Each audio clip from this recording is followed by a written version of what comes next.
रही थी। पहले तो सुरेश अपनी पत्नी बेटी से खूब प्यार करता था और उनकी खुशियों का खूब ध्यान रखता था, लेकिन धीरे धीरे उसे शराब की लत लग गई और अब वो शराब के नशे में चूर रहने लगा।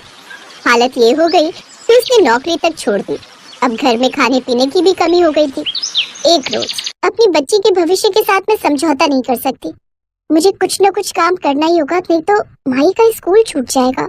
अब अपने घर के बिगड़ते हालातों को देखते हुए गीता लोगों के घरों में कामकाज करने लगी। अब वो रोज सुबह काम पर जाने से पहले अपनी बेटी को स्कूल छोड़ती और फिर वहीं से काम पर निकल जाती।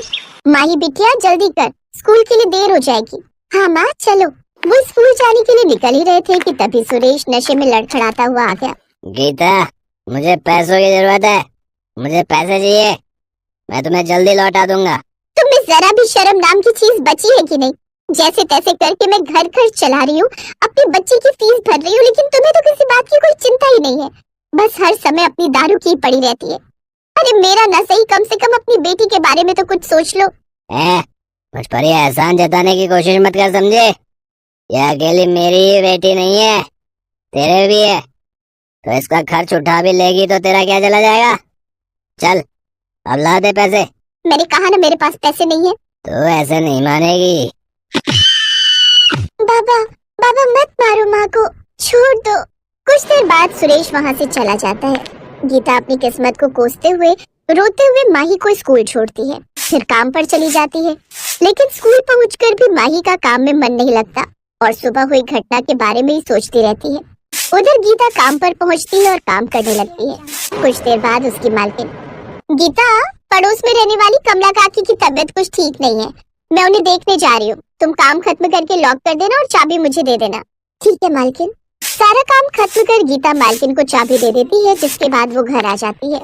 शाम को सुरेश फिर घर आता है और उससे पैसे मांगने लगता है, लेकिन जब गीता मना कर देती तो वो कोई न कोई सामान उठाकर बेच आता और उन पैसों से दारू पीता। धीरे धीरे उसने काफी सामान बेच दिया था। ऐसे ही एक रोज जब गीता सब्जी बनाने के लिए कढ़ाई ढूंढती है तो अरे कढ़ाई कहाँ गई? हो ना हो ये उस आदमी का ही काम है, उसने वो कढ़ाई भी बेच दी। अब मैं अपनी बच्ची के लिए सब्जी किस में बनाऊं? एक काम करती हूँ, पड़ोस वाली काकी से कुछ देर के लिए मांग कर ले आती हूँ। गीता पड़ोस की काकी से कढ़ाई ले आती है। फिर कुछ दिन बाद तनख्वाह मिलने पर वो एक नई कढ़ाई खरीद लेती है और काम पर जाने से पहले उसे बक्से में छुपा कर रख देती है। लेकिन सुरेश उसे भी देख लेता है और जब गीता उसे वो कढ़ाई बेचने से मना करती है तो वो फिर से उसकी खूब पिटाई करता। रोज रोज अपने घर पर दिन रात लड़ाई झगड़े देख अब माही काफी परेशान रहने लगी थी। अपनी माँ की ऐसी हालत देख माही अंदर ही अंदर घुटती। फिर एक रोज स्कूल में, माही तू जानती है कल तो क्रिसमस है और उस दिन सांता से जो भी मांगो वो सब देते हैं। क्या सच में? हाँ, और आज ना हम बाजार वाले रास्ते से घर चलेंगे, देखना बाजार में क्रिसमस की कितनी धूम होगी। वो दोनों स्कूल की छुट्टी होने के बाद बाजार वाले रास्ते से घर जाते हैं, जहाँ हर तरफ क्रिसमस ट्री और सेंटा और गिफ्ट से बाजार सजे हुए थे। लेकिन माही के पास पैसे नहीं होते, इसलिए वो खाली हाथ ही घर आ जाती है। अगले दिन क्रिसमस पर स्कूल की छुट्टी थी, इसलिए गीता के काम पर जाते ही माही भी खेलने चली गई थी। दिन में जब घर लौटी तो देखा कि सुरेश फिर से गीता के साथ मारपीट कर रहा है। ये देख माही घबरा गई और परेशान होकर जंगल के पास वाली नदी के पास जाकर बैठकर रोने लगी। तभी उसके सामने लाल कपड़ों में खड़ा सेंटा नजर आता है। हेलो माय चाइल्ड, तुम क्यों रो रही हो? आज मैं धरती लोक पर सब बच्चों को गिफ्ट देने आता हूँ। बोलो तुम्हें क्या गिफ्ट चाहिए? नहीं, मुझे गिफ्ट नहीं चाहिए। तुम मुझे बताओ तुम्हें क्या तकलीफ है? माही रोते हुए उसे सारी बात बताती है।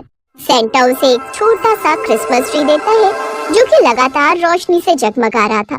ये लो माय चाइल्ड, अब से तुम्हारी सारी परेशानियाँ खत्म। ये एक जादुई क्रिसमस ट्री है, तुम इससे जो भी मांगोगी तुम्हें मिल जाएगा। Thank you Santa uncle. God bless my child. Santa वहाँ से गायब हो जाता है। तभी माही घर पहुँचती है और उसे सारी बात बताती है। अगर ये क्रिसमस ट्री सच में जादुई है तो इससे विश मांगो कि तुम्हारे बाबा आज के बाद कभी इस दारू को हाथ न लगाएं। ऐ जादुई क्रिसमस ट्री, मेरे बाबा को इस नशे की आदत से सदा के लिए मुक्त कर दे। तभी उस ट्री से एक तेज रोशनी प्रकट होती है और सुरेश पूरी तरह ठीक हो जाता है और अपनी पत्नी से माफी मांगता है। मुझे माफ कर दो गीता, नशे की हालत में मैंने तुम्हारे साथ कितना बुरा व्यवहार किया। अब से मैं इस दारू को कभी हाथ नहीं लगाऊंगा। ये सुनकर गीता और माही बहुत खुश हो जाते हैं इसका मतलब ये जादुई क्रिसमस ट्री सचमुच में कमाल कर गया। क्या मतलब? फिर माही उसे सारी बात बताती है। इसके बाद माही उस ट्री से एक केक मांगती है, साथ ही ढेर सारे पकवान भी, जिन्हें खाकर वो सब अपना क्रिसमस मनाते हैं। कुछ दिन बाद उस जादुई क्रिसमस ट्री की वजह से सुरेश और गीता एक ढाबा खोल लेते हैं, जिससे उन्हें खूब कमाई होती है और अब वो तीनों साथ में खुशी खुशी रहते हैं।